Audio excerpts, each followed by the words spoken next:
and Maudie is her older sister on the team, but Maudie's voted best athlete of the school. But Mom's captain of the basketball That's team. Maudie right here? Uh-huh.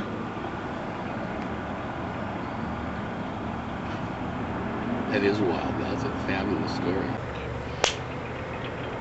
Sally and I reappear with a story from a yearbook from Marshfield High School, where both our mom and dad went to school, and we found some very interesting information about their successes and their projects in high school, and Sally's going to give you some details on it. This was so much fun. I was given a 1923 copy of their yearbook, the Mahiskin, and it was so rich, and our mom and our dad and our Aunt Maudie had the most amazing high school careers of anybody I've heard of. I think Aunt Maudie was Mom's older sister. And I think that it's unusual because it was small town, small high school, but I've never heard of such active people in my life. Maudie, somehow Maudie, who's a year older than our mom, ended up in the same graduating class in 1923. I don't know what that means, but Maudie was a terrific athlete. She was on the basketball team, and she was voted the best athlete in the school. And she belonged to the Literary Society, and she was vice president of her class. So not a boring girl. Mom, Madge Marie Stutzman with an S here, nicknamed Midget. The quote is, "To imitate her is a physical impossibility." She was a member of the Literary Society. She was president of it. She was captain of the basketball team, and she was voted the most popular girl in school. And she and Dad were sweethearts during high school. 4 years? I think that it went on and it went off, and I heard a lot of great stories, and this is a perfect example. This is the senior will, and it says here,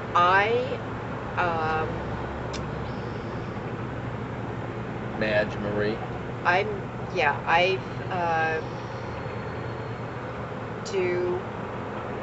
Will Billy MacArthur to any freshman that will have him. So she must have been mad at him that day. And I do know there was another story of when Dad was captain of the football team, and he broke his neck his senior year, and Mom got really mad at him because she had to miss the dance. Oh my gosh. So, Mom, there's great pictures of Mom in her bloomers as captain of the basketball team, and then Dad, in his own right, had some amazing credentials here. He was president of the student body. He was captain of the debate team. He was the quarterback and captain of the football team. He won the championship for debate representing the school in an all-state contest. And there's a terrific quote here about his athletic ability. William MacArthur, quarterback. Mac is just a little fellow to look at, but judging from the way he handles the big boys, one would think him a young Hercules. He's a firm believer in the old gridiron proverb, the bigger they are, the harder they fall. Mac lost out at the last of the season on account of an injured leg. And this was his junior year. The next year he broke his neck, but he was always in there. And pretty amazing high school history. And then after... Yeah, where did they go to college? Dad went to UW. Went to UW, and where he was his 8. Yep. And he was also yearbook editor. And this was in the 30s, in the Depression. Mom went to Oregon State. Somehow they kept the romance up. Mom moved to Seattle. They, I know, bought the bicycle shop. Dad was still in school while he was working on his accounting degrees. Got his CPA at UW. And then after college, it was depression, and things they continued this mining wildness. They moved to Idaho and opened a mercury mine. And Mom fed the crew, and I think, Dad was sure it was going to be a very successful operation, but the only thing you could do with mercury was sell it to dentists. They used it for amalgam for fillings, and so he got to every dentist in, the 4 Pacific Northwest states, and they used such a little amount that there was no supply and demand. Yeah, it wasn't enough.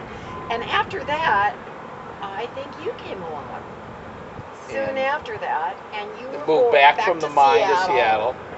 Then from Seattle down to Rustic Canyon.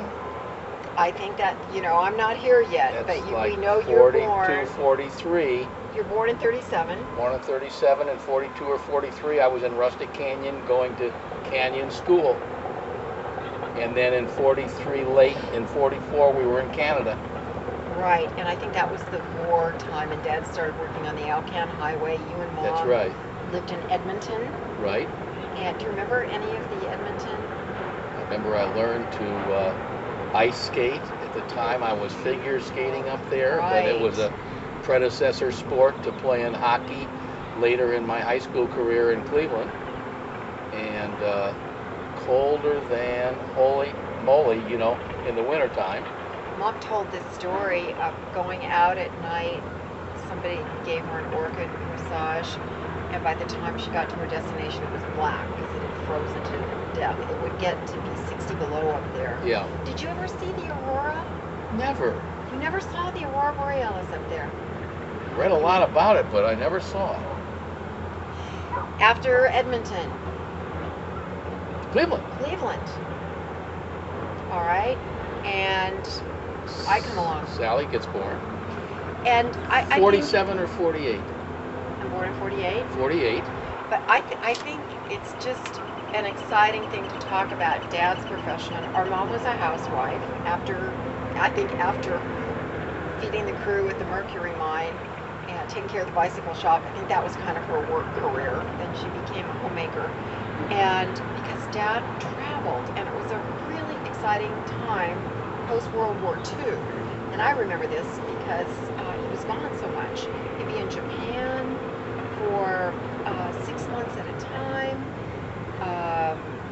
He'd go where all the action was. He built Hanford in Washington State. We're living in Cleveland all this time.